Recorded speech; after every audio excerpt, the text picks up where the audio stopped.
So welcome to our next prenatal session. So make sure that you've got baby in there, okay? And we'll get ready.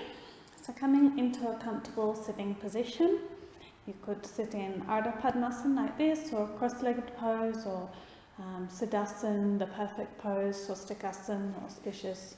You know all the options now, Vajrasana, Thunderbolt. If you need to have a little cushion to sit on, you can do that. Today we're going to bring our hands into Prana Mudra. So it's like the peace sign. So 2 fingers out and the other fingers are together. Okay, so our thumbs, ring and little fingers together. Okay, and we're going to rest our hands, the backs of our hands, on our knees. So keeping your spine upright. Closing your eyes, your shoulders relaxed, relax your face, all the muscles of your face, your shoulders, your chest is open, and just become aware of your body, how it feels. Notice the breath as it flows in and out.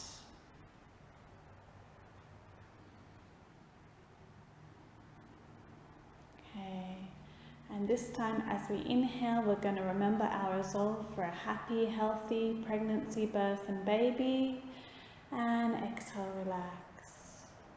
Again, inhaling the resolve, exhale, relax. Inhale, resolve,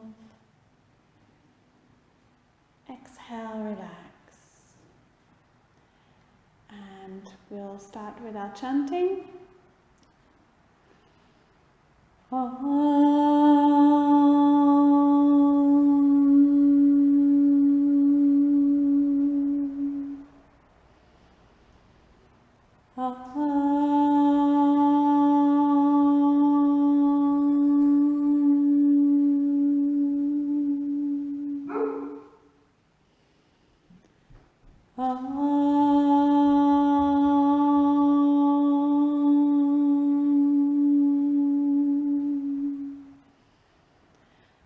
Guru Brahma, Guru Vishnu, Guru Devo Maheshwara, Guru Sakshat Parabrahma, Tasmai Shri Gurave Namaha, Gurave Namaha, Gurave Namaha.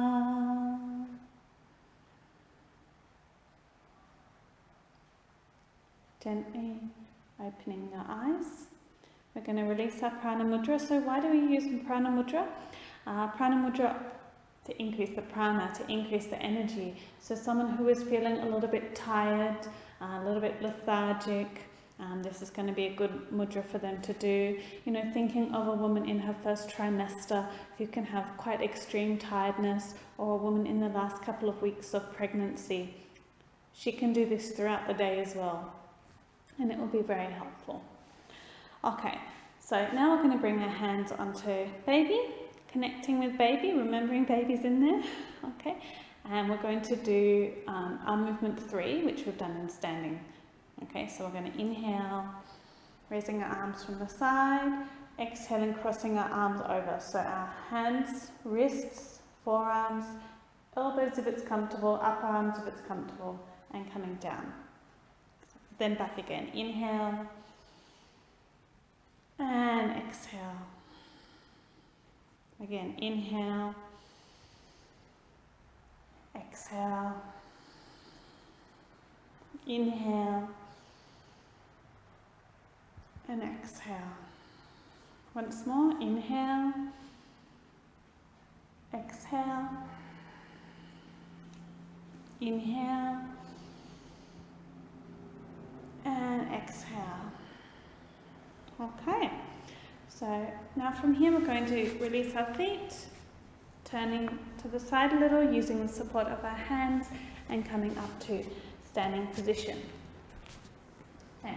The first position we're going to do is a simple one, Paschimottanasana or Paschimottanasana, or you can say like a standing back bend. And all we're going to be doing here is keeping our feet apart, so hip width distance, supporting our back, and then gently tilting back. This is not a strong back bend, okay? Just very gently using the support of our hands, tilting back.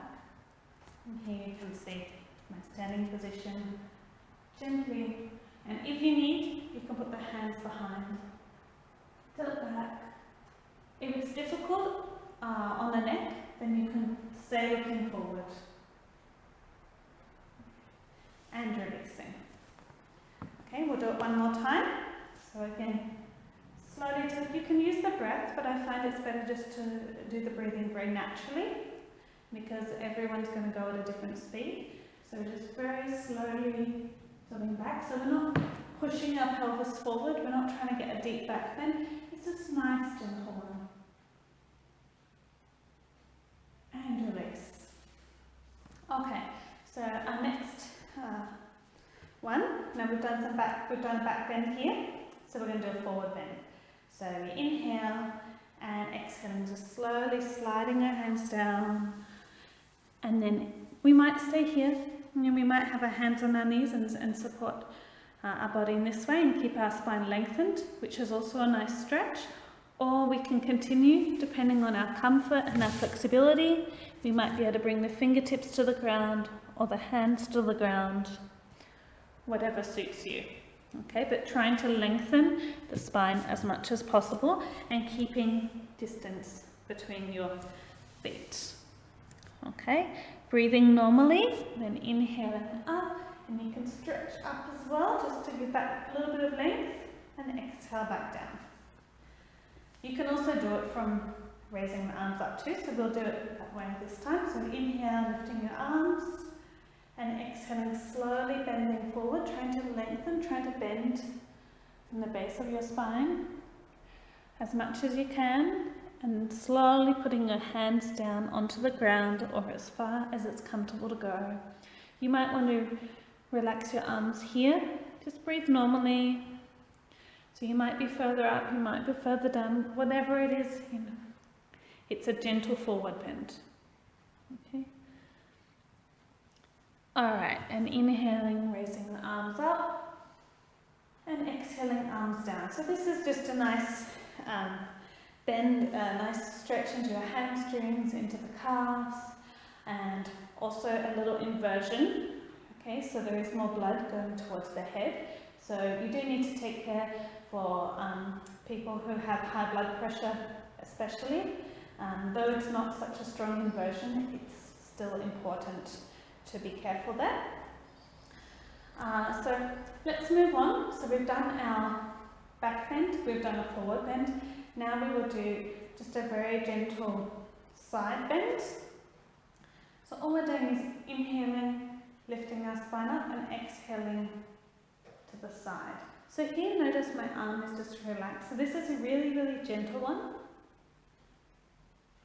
Inhaling up, and exhale to the other side. Inhale up, exhale to the side. And we have already done some side stretches. We have done Tadasana, the swaying palm tree especially, which is a little stronger. This is a very gentle one. Okay, coming back up. Alright, so today we're actually going to do a little larger practice of the pregnancy sun salutation, Surya Namaskar. So there's lots of different versions of pregnancy Surya Namaskar, and you'll see when I show you here that there's lots of variations that you can add or take away from as well. It's not practiced exactly the same as a regular Surya Namaskar. You're not going to be doing it fast, okay? You're going to keep it nice and slow. But it is a really nice practice to do. Generally we don't do it so much at the beginning of a class, like you might do Surya Namaskar, but you might build up to it throughout the class by doing different types of asanas to warm up and then move into this, because it is a little bit stronger than some of our regular asanas. So I'll show you and then we'll practice, because remember there's a lot of variations in this too. So in our standing position, now normally when we do Surya Namaskar we have our feet together. This time we're going to keep our feet apart. Okay? So coming to our standing position at the front of our mat. So our feet are apart. We have our hands in Namaskar. I'll show you from the front first. So hands in Namaskar like regular Surya Namaskar. Now we've got a lot of variations from here. One is you just stay here, easiest. The second one is just opening your chest and looking up. Okay, so it just gives that little bit of expansion before you bend forward. Okay, and slight, there will be, because you're opening the chest, there'll be a slight back bend, lower back bend. Okay, that's the next option. Third option is what we also did. Okay, where we're tilting back. Okay. Or we can raise up our arms, keeping the arms apart, or we can have our hands together and raising up our arms. With the hands together, it's just that little bit stronger on the back, so you have to see what's going to be suitable for your ladies. Okay, so there's lots of options there. Oh, the baby is coming out. Alright, so we've got our feet apart, we've done one of our Namaskar positions, any of those versions, and now we're slowly going to bend forward. Okay, so we might put our hands onto the ground, or we might have our fingers close to the ground, or we might decide to do another position, which is where we bend the knees. Okay, so at the moment I'm lifting up my heels so it's not as strong on the pelvis, and this is a good option if someone's got a little bit of like a niggly lower back and they don't really want to do the standing forward bend. They can take this option. Okay, from here, so whether we are in the squatting position or if we are in the forward bend, we slowly bring our foot back. And we're doing Ardha Bhujangasana, the half cobra. Now normally our foot is between our hands, okay? But this time we want our foot out. Okay, so our foot is on the outside of our hand. So by doing this, we've created more space in our pelvis. So we can stay in this position. Okay, the toes are tucked under to give a little bit more support, but you can also release them. Of course, it's an option. And you want to be opening your chest, looking upwards, and pressing your pelvis down just as far as it's comfortable to go. Now, for some, they might be up on their fingertips here. They might not be able to get very far down, and that's fine too. Now, some other options that we can take, and we have done some of this already, is we can have our hand onto our leg. Okay. We can also bring our hands into Namaskar. We can have our hands on our belly. We can raise our arms up above our head with the hands apart or the hands together. So you already know these, we've done them before, but they're just additions that you can have into it. Because especially if you're doing this slowly, it's more like a flow, and it's not like an exercise practice like Surya Namaskar is often done. Okay, so we've done our Ardha Bhujangasana, our half cobra. From here we're going to bring the leg back, and for some people they might stay like this with the knees on the ground. Otherwise we move into a plank. Now some of you will say, oh, plank position, isn't that too strong on the belly? But for many women, if they're used to doing plank position, if they've done Surya Namaskar before, if they've had a pretty regular yoga practice, then plank position is going to be comfortable for them. Of course, they're not going to hold it for like a minute or 2 minutes. It's just going to be a short period of time. And it is always really important that they do feel comfortable and they are listening to their body. But many women will feel comfortable to do it. Of course, there are some precautions which we'll go through as well. So whatever she feels comfortable in, whether her knees stay on the ground or whether she is in her plank position. And if she is in her plank position, we're not dropping the pelvis down like this, we're not lifting it up like this. We're trying to have our body in a straight line. From here we're going to move to downward dog. So our feet are apart, and whatever position of downward dog is most comfortable for her, with the heels towards the floor, trying to lift the bottom up, lengthening the spine, and tucking the chin towards the chest and the forehead downward. Okay, so this is our downward dog. Not every woman feels comfortable with downward dog. We'll talk a bit more about that as well. But there's also variations for those who do feel comfortable in it, and many women do. So here's our downward dog. Now a variation which many of you will know, the three-legged dog, where we lift up our leg. So it is a little bit stronger, so only for those that feel comfortable with it. And another variation where we bend our knee. So this just helps to open the pelvis more.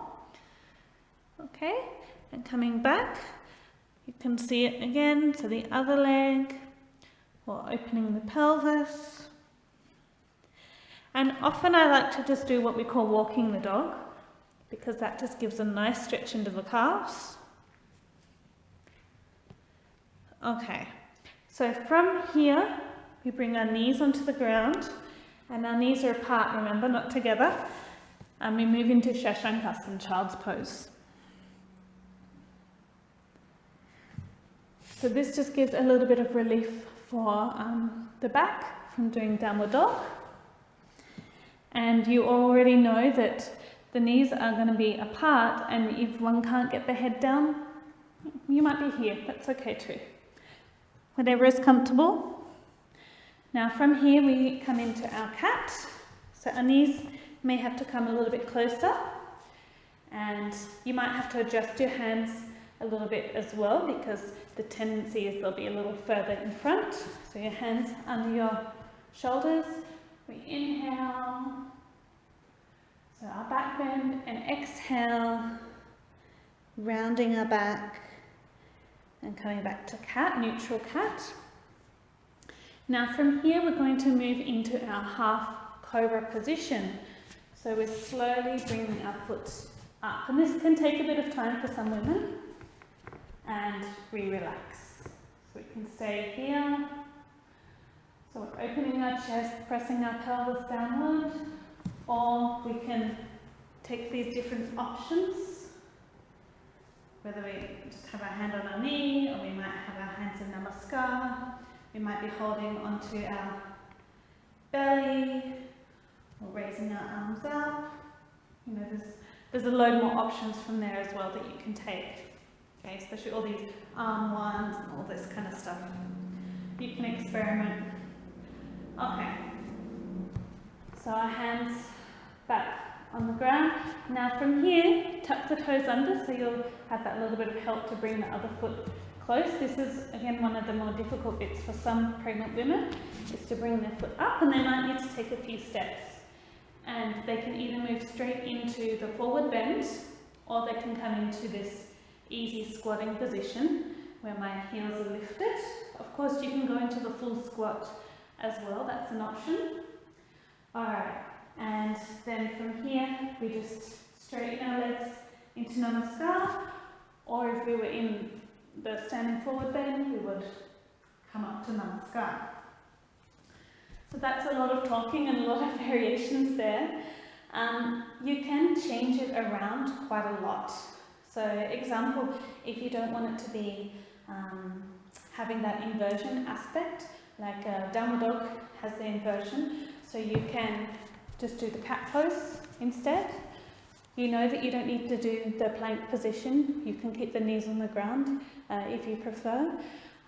So you can kind of put together whatever you feel comfortable to be doing. You can add in the variations of the cat. We've done lots of different variations so far, and we'll be doing a few more in the coming classes.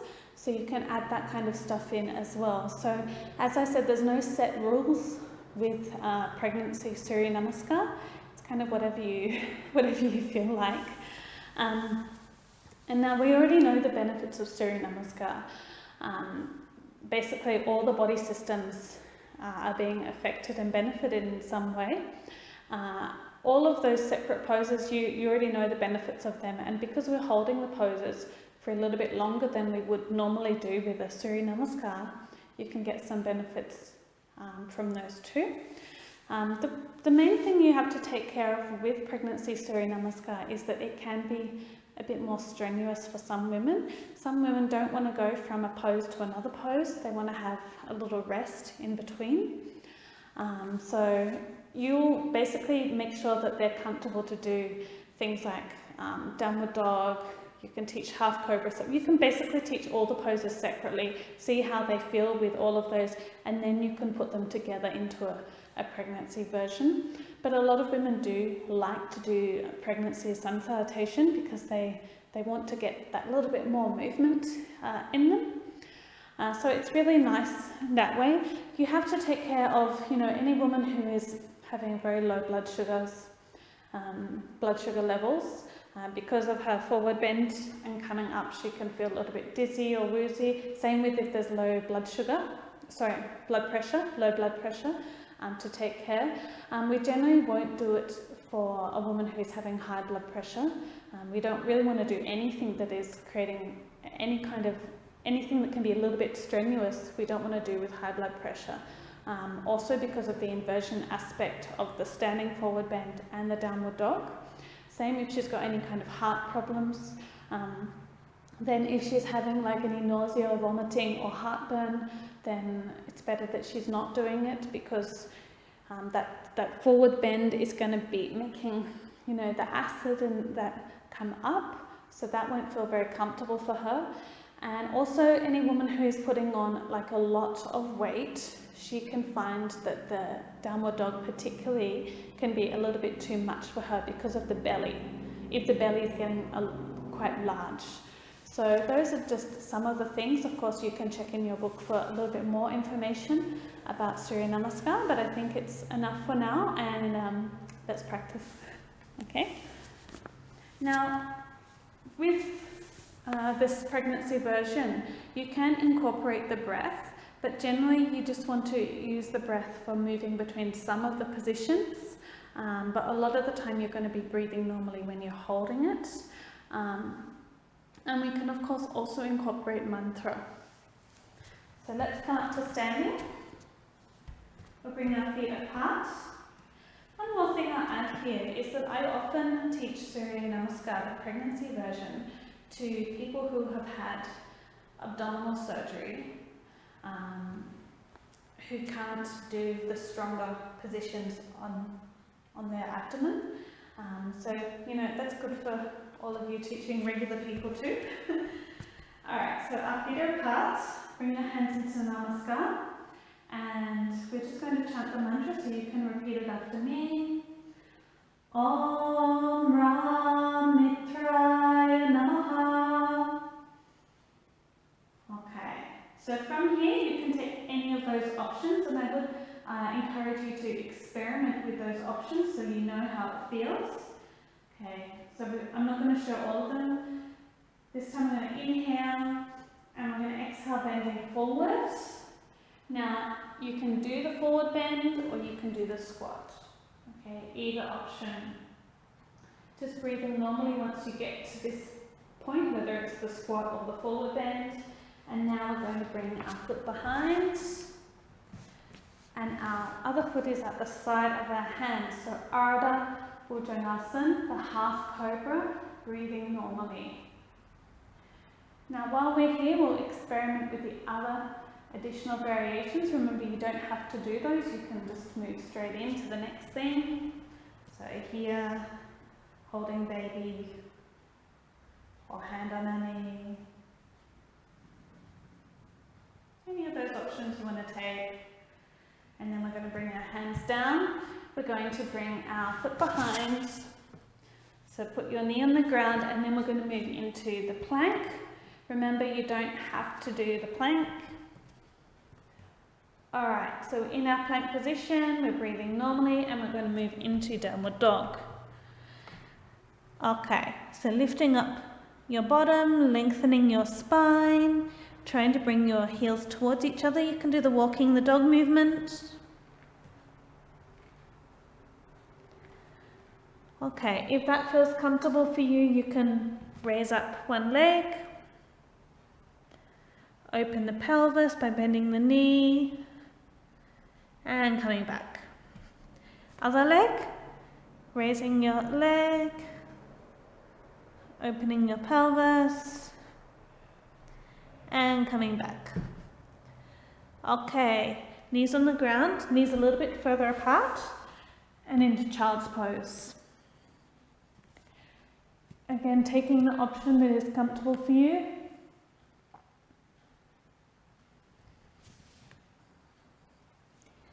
Now we'll inhale cat, so the knees a little closer together, adjusting your hands, inhale cat, exhale cat, inhale back to neutral spine, breathing normally, and we're going to bring our foot in front. So we're moving into our half cobra. So I slid my knee down, but of course you could keep it up here depending on the comfort, or you can bring it further down.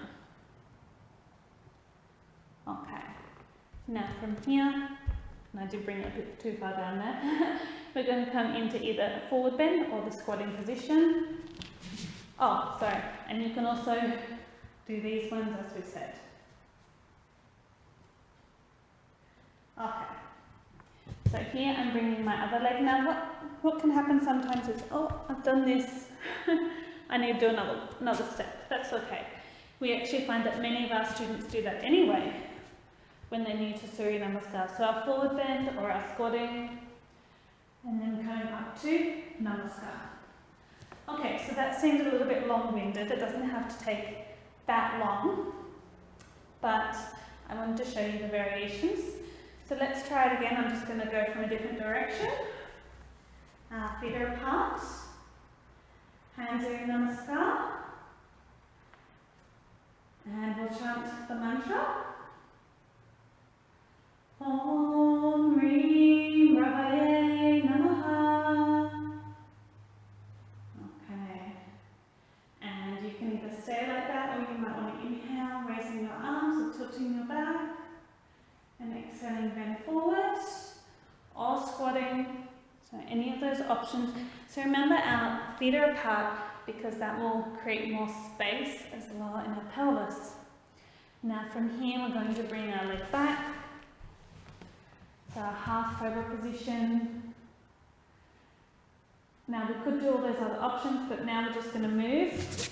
Bring your knee back, coming into plank.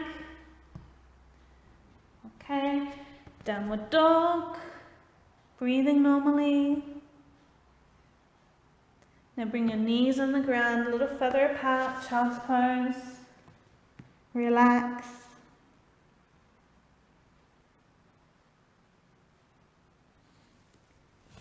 Now inhale, cat.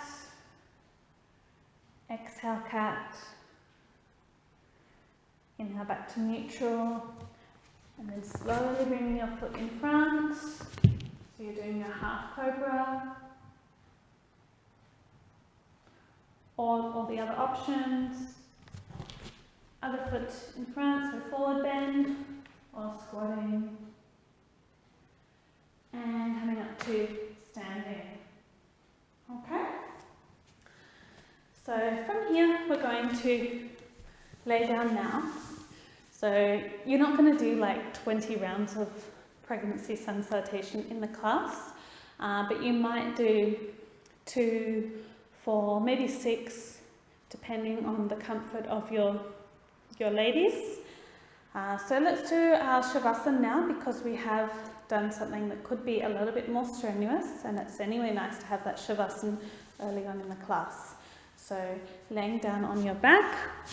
Of course, there's lots of options now. We know the side Shavasana, or you could do your Matsya Kritasana. Actually, while we're here, I'm just going to use a bolster.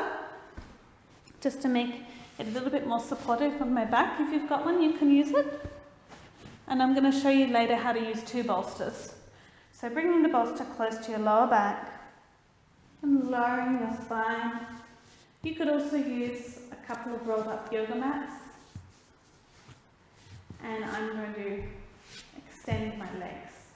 I could keep my legs in a cross-legged position. I could also bend my knees. In fact, that's nice. I like to stay like that. Okay, arms away from the body, closing the eyes, taking a deep breath in and out. Again, in and out. Allowing your body to relax. Relaxing your face, all the muscles of your face, your eyes, nose, mouth, and jaw. Relaxing your neck and throat, your chest, your shoulders, your upper back. Relaxing your upper arms, elbows, forearms, wrists, and hands. Relaxing the middle of your back and your lower back. And your belly, the top of your belly, your lower belly, the sides of your belly, your whole belly. Relax your pelvis, your hip, your bottom, your thighs, your knees, calf muscles, shins, ankles, and feet. Your whole body is relaxed from the crown of your head down to your toes. Checking how your body feels. And feel the body relax with each breath you take.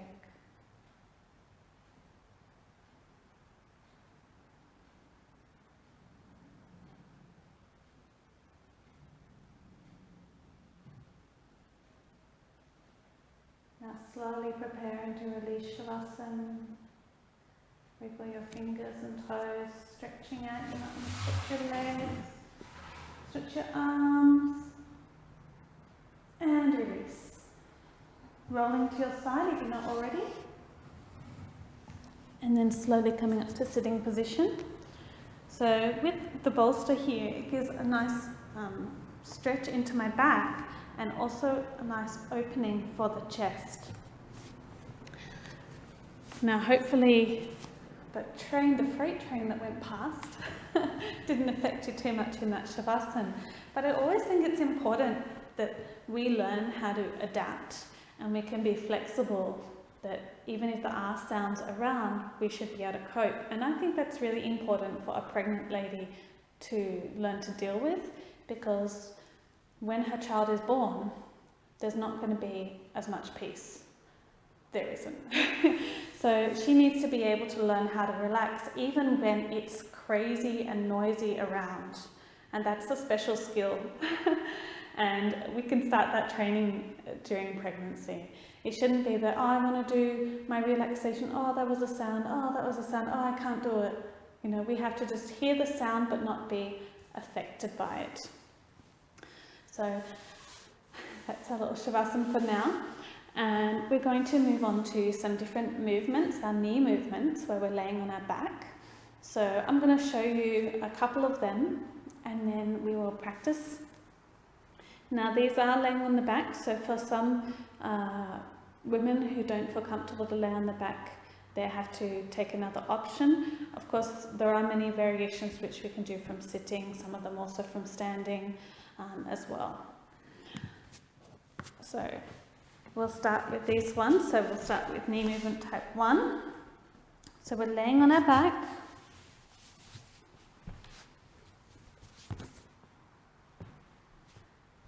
And here you can either have the arms relaxed by the side or the arms above your head. My funny shape here. Alright, we're going to bend one leg. And all we're going to do is inhale and exhale. So when we exhale, we're pressing our thigh against our other thigh. And you see my foot is not coming up completely. The side of my foot is lifted. Then we inhale, release. Exhale. Inhale. Exhale. Inhale. I'll just show you from the other side. So I'm going to show you all these and then you can practice them. Okay, so inhale, exhale, press. Inhale, relax. Exhale. Inhale. Exhale. Inhale. So this just helps to give a little bit of relief into the pelvis and a nice kind of stretch into the lower back and into the hips. So that's our type 1. Now we're going to move to type 2. So this is where we bring our feet, well actually we have our feet together for this one, going too fast here. So our arms above our body. You can hold your wrists or your elbows, or you might be like this, whatever is comfortable. Okay, so our feet are together, knees together. Inhale and exhaling, bring your knees to the side, turning your head to look to the opposite side. So it's just a nice, gentle, supported twist for the spine. If we can't bring our knees all the way down, here's like this. If we can't bring them down, we can just have them a little bit higher up, or if we want to hold it, we can put a bolster underneath. Okay?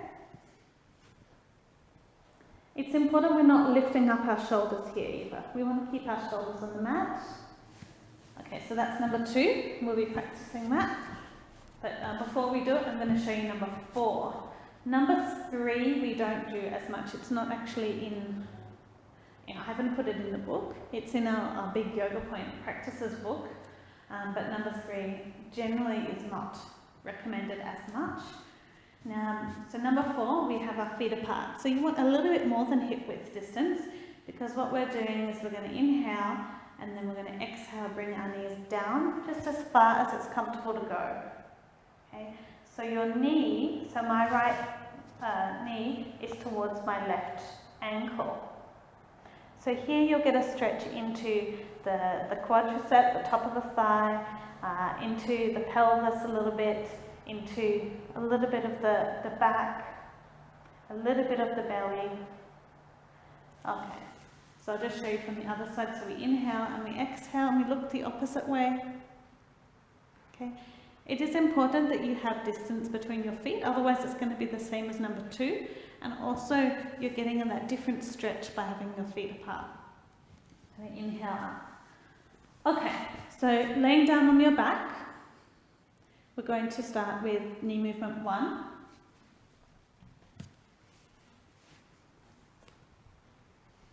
So bending your left leg, and of course we can slide the foot if it's more comfortable. We inhale and exhale, press the knee, the leg towards the right thigh, and inhale, relax. Exhale, press. Inhale, relax. Exhale, press. Inhale, relax. Exhale, press. Inhale, relax. Swapping over. So the right knee is bent. Inhale, exhale, press. Inhale, relax. Exhale. Inhale. Exhale. Inhale.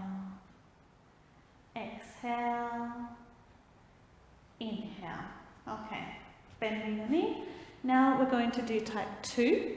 So our feet are together and our knees are together. We inhale and exhale, bring our knees towards the right side, turning your head to the left. Breathing normally. Now one thing you can do is you can have your feet kind of together, or you can have one foot down at the side. It's going to be a little bit stronger if the foot is up higher, so you can experiment. So just normal breathing here as you try to relax the body. Inhale up and exhale to the other side. Oh. Are these pajamas sticking out there? Looking to the right. Just breathing normally.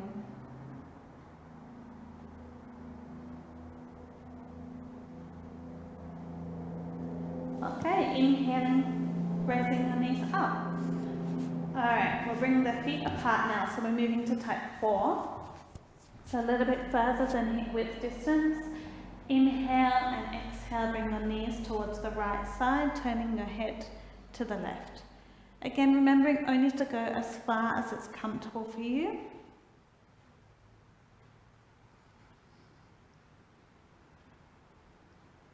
Nice normal breathing. Inhale up, exhale other side, turning your head to the right, breathing normally.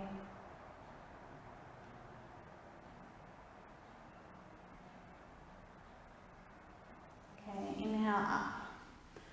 Okay, so now we've done type 1, 2, 4. We're going to do 5 and 6 and 7. Okay, so from here we're going to do number 5, which is the cross-leg twist. So bring your arms out away from your body. Actually, just watch me. I'll show you all 3 and then we'll do them together. Okay, it's much easier that way. So you can have the palms facing down. If it feels uncomfortable on the elbows and the shoulders, you can have the palms up. We bring our feet together. We lift our leg up, crossing our leg over. So like you're crossing your legs when you sit on a chair. And then we exhale, slowly bringing our knees down, just as far as it's comfortable to go, looking to the other side. So here it's a little stronger in the upper back. So especially if there's a little bit of pain in between the shoulder blades, this can be quite a nice twist too. And of course you are getting that lower back stretch, a little bit of the belly stretch there as well. So it is important that you only go as far as it's comfortable. So I'll see here when we bring our knees up and we swap over. So just seeing this, and then we're going to practice all of this. So we inhale and exhale, bring our knees down, turning our head. So again, we don't want to be lifting up the shoulder here. We want to keep it down. If the shoulder is lifting, then we might have to bring our knees up a little bit higher so we don't get that. Okay. Now releasing, inhale up, exhale down. Okay, so that's type number 5. Type number 5. Now we'll do type number 6, which is the needle and thread pose. So remember, I'll just show you and then you can do it with me. So we're just bending our knees and then placing our ankle just past our right thigh. We're threading our hands through. So I've got one hand going between my thighs, the other hand is at the side. Bringing my hand below my knee, if it's comfortable. Okay. For some women, it's not comfortable for them to reach because of flexibility. For others, it can be because they can't actually get there because the belly is getting really large. Okay, so if they can do this. Otherwise, they can put their hand behind their knee, so on the back of their thigh. Or if that's also not possible, then just having the hands on the ground. Because even if we have our hands here and we're just going to bring the thigh towards us, we're going to get a stretch. And you'll get a stretch there into the bottom and into the calf, the thigh. It's really nice for sciatica. So especially if it is a bit strenuous for her to have the hand on the shin, she does have sciatica, she might just stay here like this. She may even use the wall and put the foot on the wall and just stay there. Okay, so it's a nice position to do. I'll just show you from the other side. So this is where I'm just placing my ankle just past my thigh and lifting up the leg, threading my hands through. Okay, or I can have the hand behind, or I can do like this. It's important that if I'm doing this, I shouldn't be like that. Okay, that's too far.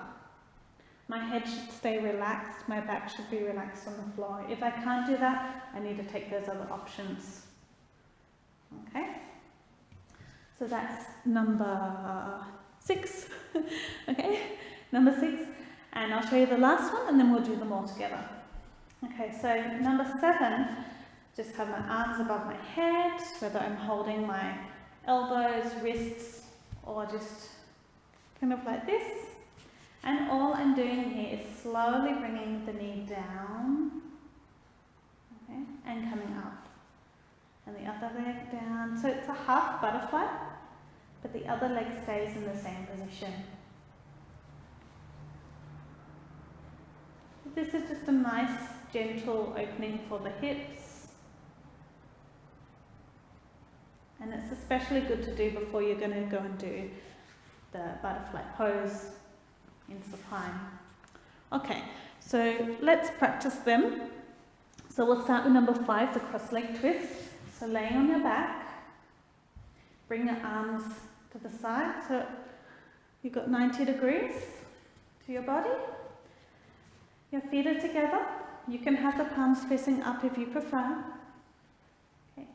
We raise our right leg, placing it over our left. So you want to cross so that your knees are quite close to each other. You don't want it to be like this unless you don't have that flexibility.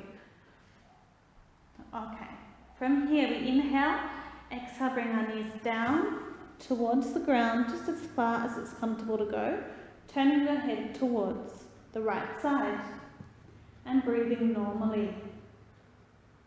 You can close your eyes here and just relax into the position. Okay.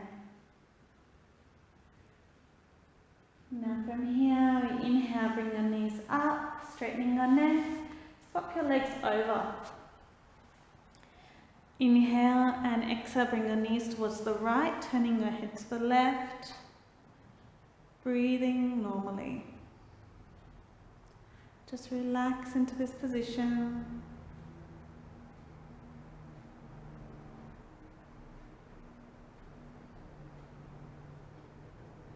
Okay. Inhale, bring your knees up, straightening your neck, bring your foot down.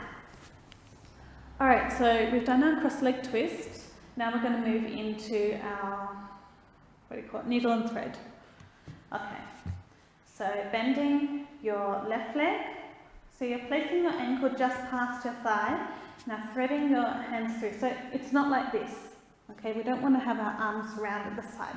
We want to thread our arm between our thighs.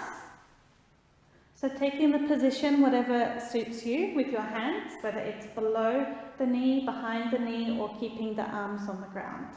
And then bringing your thigh towards you, just as far as it's comfortable for you to go. Okay. Remembering that you're not going to do a full one because you do have your baby there. Breathing normally, your head stays on the ground, you can close your eyes and just relax.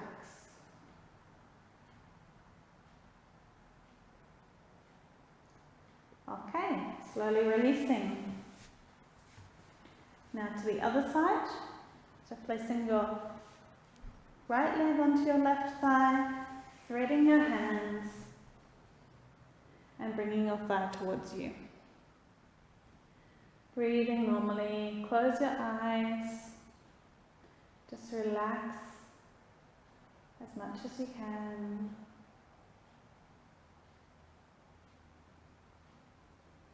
Okay, and releasing, bringing your foot down, leg down.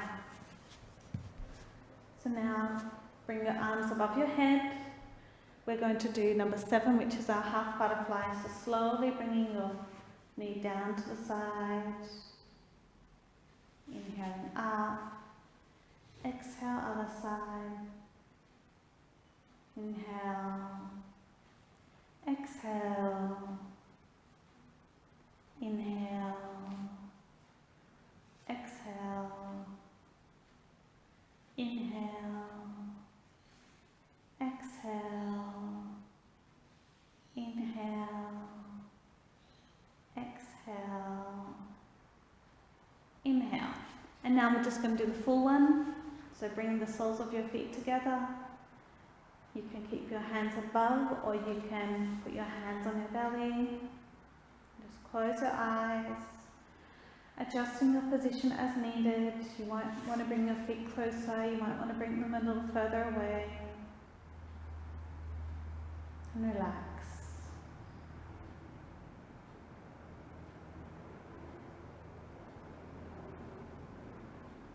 Normal breathing. Try to relax your pelvis, relax your inner thighs.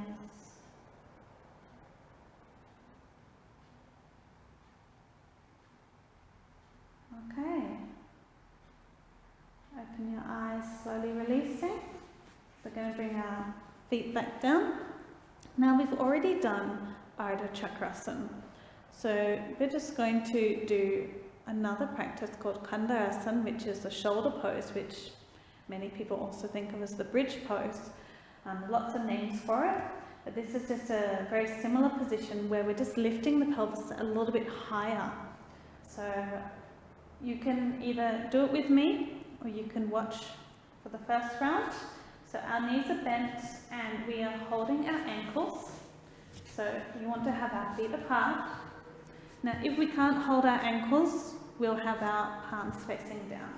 Okay, and then we inhale, lifting up. So you saw that I shuffled my shoulder blades towards each other so that I could get a little bit more height, and I'm pressing upwards and contracting my bottom a little bit, and I'm breathing normally. Okay, and release. Okay, so that's one version. I'll show you the other version.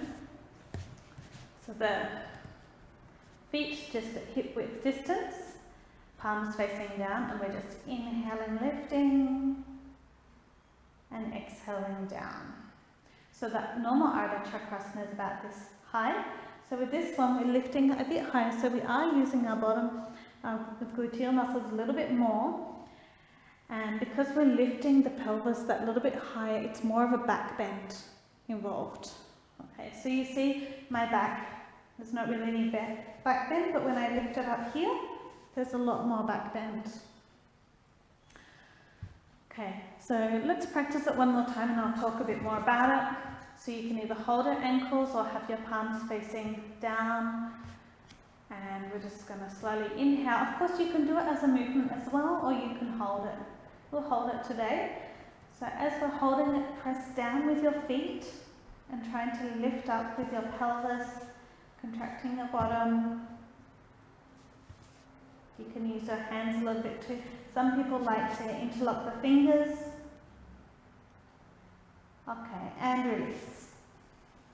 Lowering your bottom down. Move into your Prana Mudra, gas release pose. Remember, the knees are apart. You can just rock a little to the sides to massage your lower back.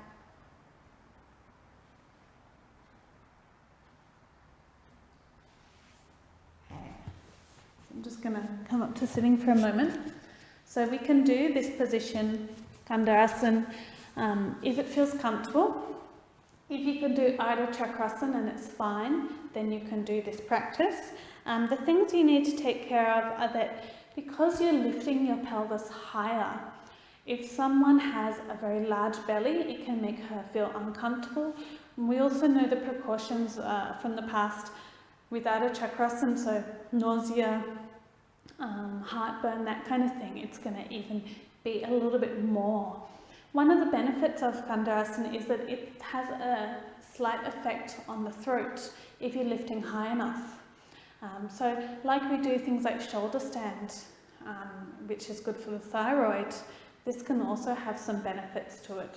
Additionally, on top of Ardha Chakrasana, and of course it is a back bend, it's a bit more of a back bend, so it has more of a strengthening effect also for your spine than the regular one, though the other one is also very, very good for the back.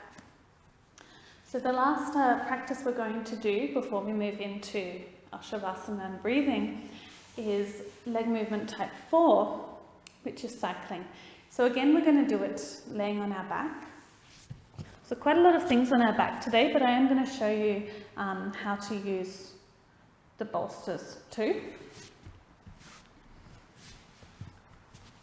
So you can do it with me, this one, or if you want to watch first, you can do that too. But I think most of you will be familiar with cycling.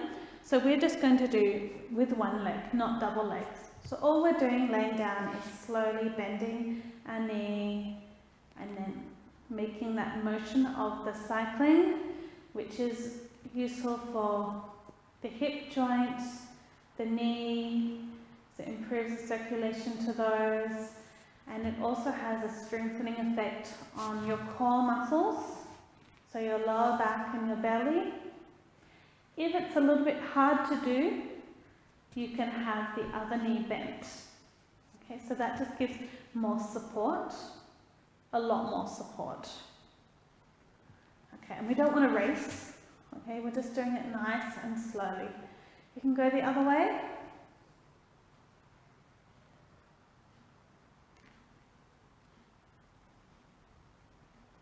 And for some, it might be that you just do like 2 rounds and then come back to and then have a break.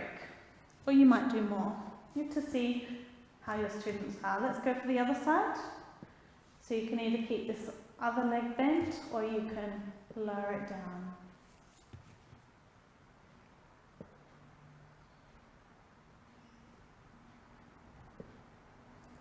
And the other way.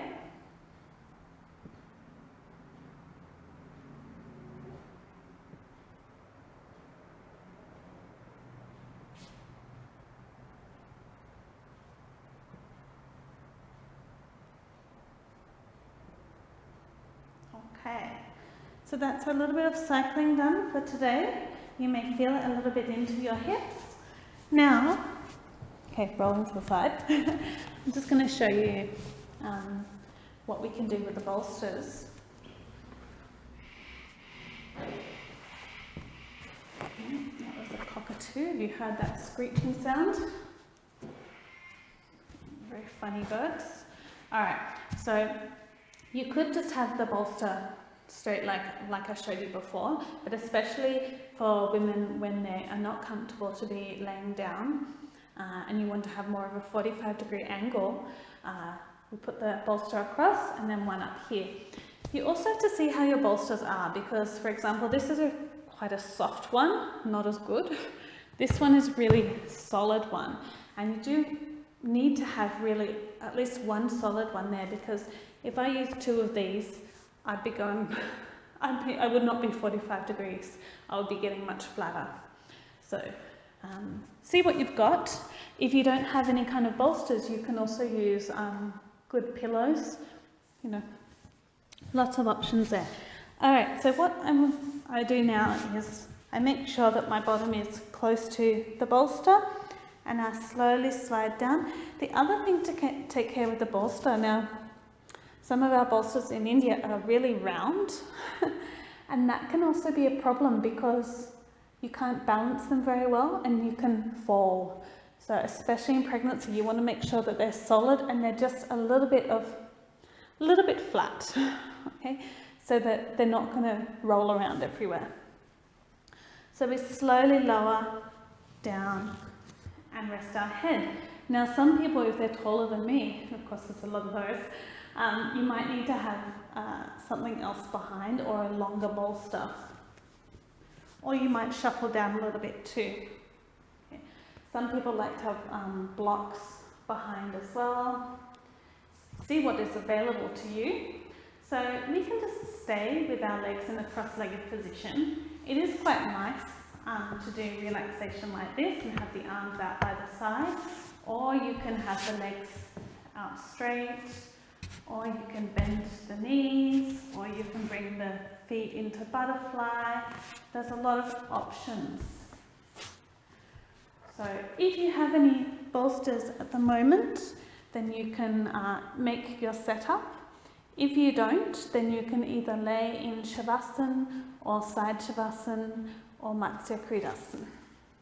Okay, we're going to do a little Shavasana and then we'll move on to our breathing. Okay, so making yourself comfortable, closing your eyes, taking a deep breath in and out, and again in and out,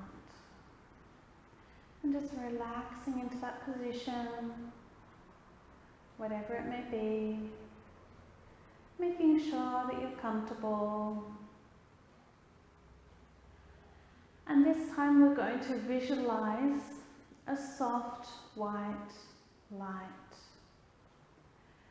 And this light is soothing, calming, and relaxing. So when we inhale, imagine you're inhaling that soft white light. And as you exhale, you feel that light spreading through your body.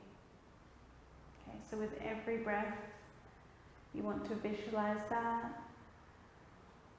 So visualize that light spreading through your face, all the muscles of your face, your eyes, nose, mouth, and jaw.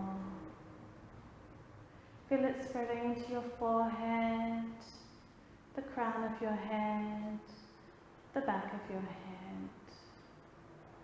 Your whole head is covered in this soft white light, which is soothing, calming, and relaxing. Feel it spreading down your throat, into the muscles of your neck, and down now into your chest, into your lungs, heart, your upper back. Feel the light spreading into your shoulders. And here the light is moving into every bone, every muscle, every joint, every tissue. And it's soothing, relaxing, and calming. Feel it spreading down your arms, so your upper arms, your elbows, your forearms, your wrists, and your hands. Relaxed, covered in this soft white light.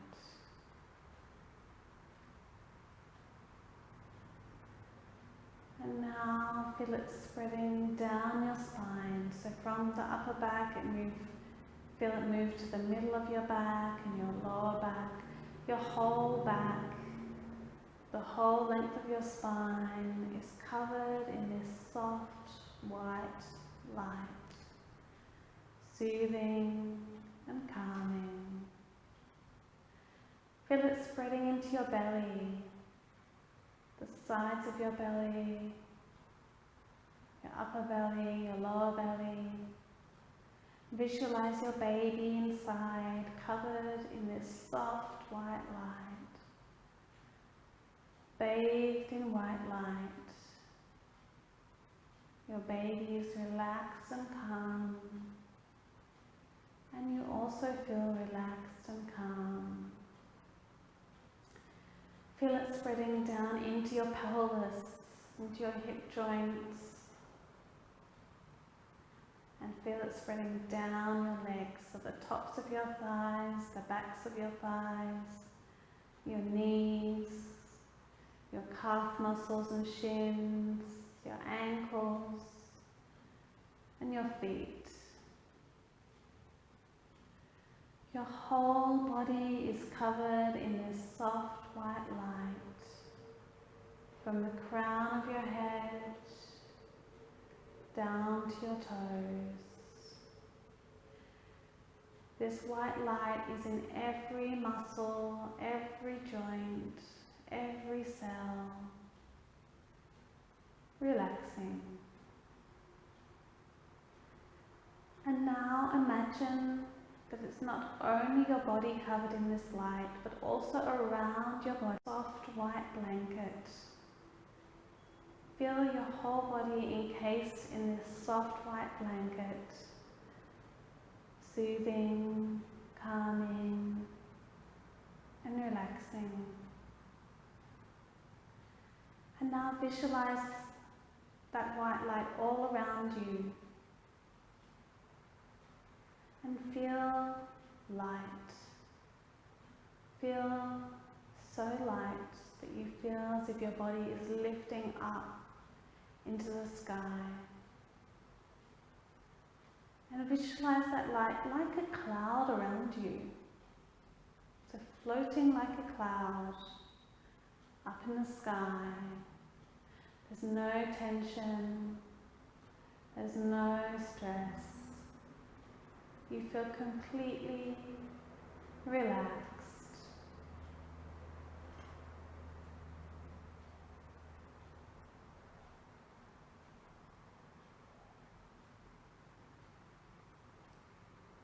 And now we're going to move back to the mat. Visualize your body on the mat. Notice your breath as it flows in and out. Now wriggle your fingers, your toes, and you can stretch out your body, make any other movement, and gently open your eyes. Any movement that you feel that you need, and then slowly roll to your side if you're not already. And coming up to sitting.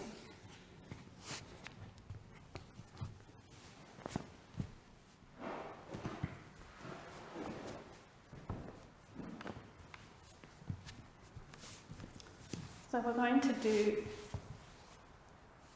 a little bit of breathing. We're going to do the cooling breath.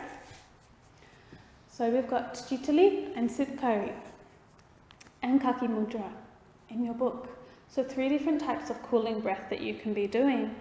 Now the first one, Chitali, is where you're rolling your tongue. So you're sticking your tongue out and rolling it from the sides and then inhaling through the tube of your tongue. Now it's important that you don't just roll your tongue inside your mouth, you're actually going to stick your tongue out. Now I can't actually stick my tongue out and do that because I can't roll my tongue. Not everyone can, something like 1/3 of people can't do that. So you can choose this practice if you want, or you can choose the next practice, Siddhkari, which is where you're going to roll your tongue, but instead of rolling from the sides, you're basically rolling it so the tip of your tongue is touching the palate, the top of your mouth. Okay? And then you're going to bring your teeth together. And from here, you're going to inhale. Close your mouth and exhale. Okay, so that's Siddhkari, Chitali, sticking your tongue out and inhaling through the tube.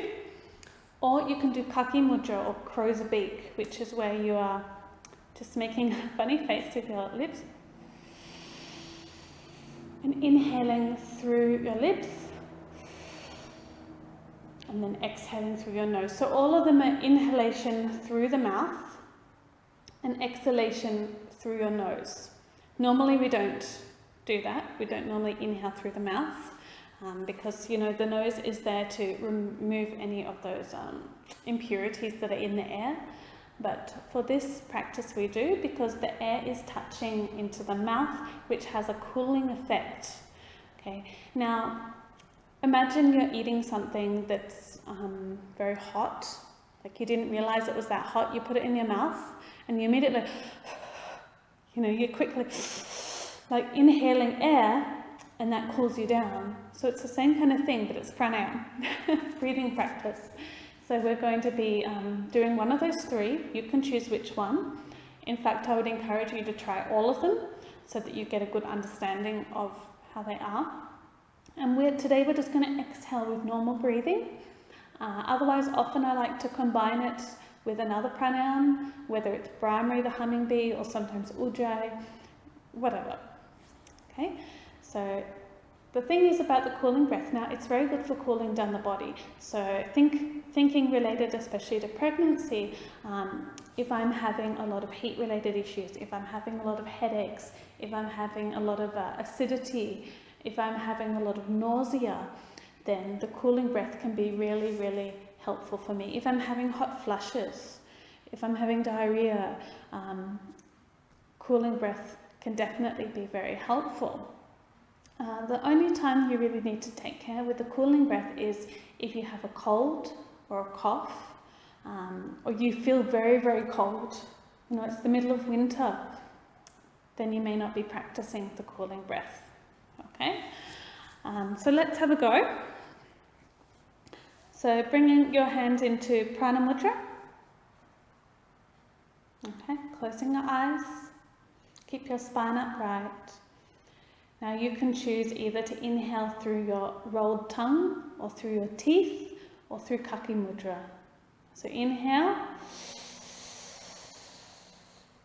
close your mouth and exhale. And again, inhale, and you're inhaling slowly, not with any kind of tension. And exhaling. Now continue that at your own pace. So you're inhaling slowly through your mouth in whatever way, and exhaling through your nose. It's important there isn't tension in your face. It shouldn't be a stressful practice, because actually the cooling breath is very, very calming and soothing for us too, if we practice it the right way. So continue the practice.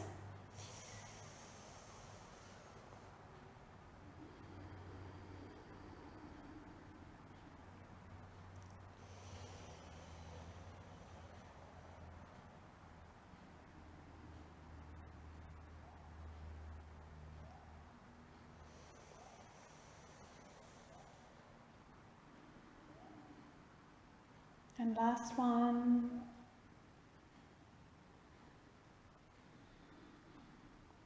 Okay, and normal breathing. Okay, so we've done a little bit of cooling breath, and now we're going to finish with our final prayer. So swapping your legs over if you need to. Bringing your hands either into Prana Mudra, or you can place your hands on baby. Your spine upright. Closing your eyes.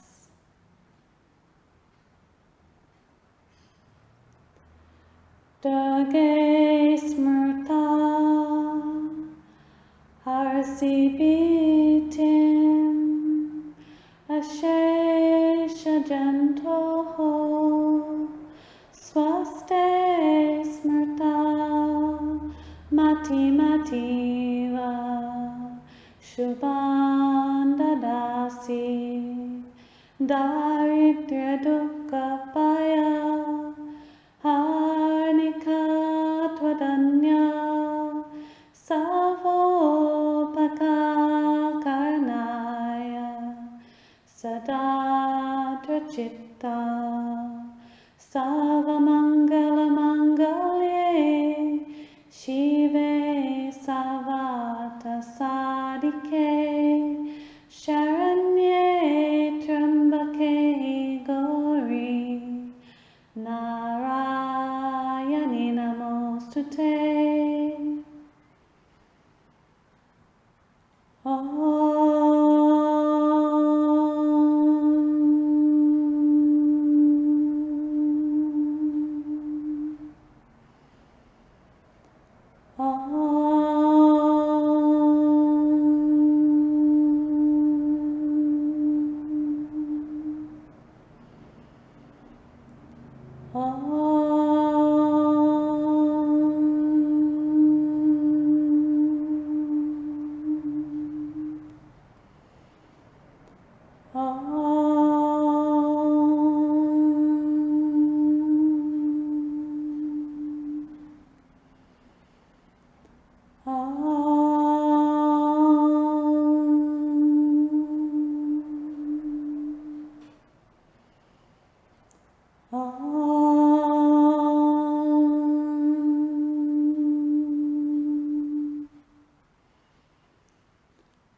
as you inhale for a happy, healthy pregnancy, birth and baby.